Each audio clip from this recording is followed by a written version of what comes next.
Annual general conference होगी जून के and में, जहाँ ये जो आज रेजोल्यूशंस हुई हैं 2 दिन पहले, ये पूरी वहाँ इंडोर्स हो जाएंगी।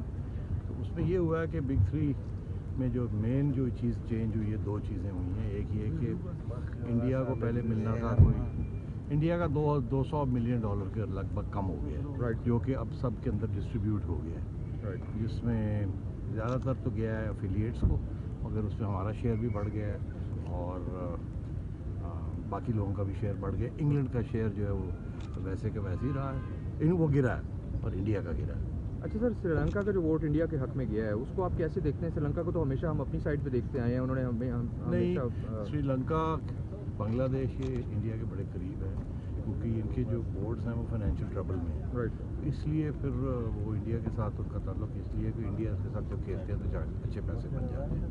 मगर वहाँ भी ये जो बिग थ्री को जो रोल बैक करना था, वहाँ तो बांग्लादेश और श्रीलंका ने इंडिया के हक में वोट नहीं दिया। वो गवर्नेंस के ऊपर जो था, वहाँ श्रीलंका ने कोई ऑब्जेक्शंस रेज किए थे कि ऐसे नहीं होना चाहिए, ऐसे होना चाहिए। मगर बिग थ्री रोल बैक जो थी, जो फाइनेंशियल थी, उसके ऊपर तो श्रीलंका हमारे साथ ही रहा था। यार इंटरनेशनल आईसीसी की टीम आएगी और ये मैं आपको बता दूं, इस दफ़ा हमने उनको पक्का किया है कि देखो ये ना हो कि इमरान खान का फटीचर भेज दिए।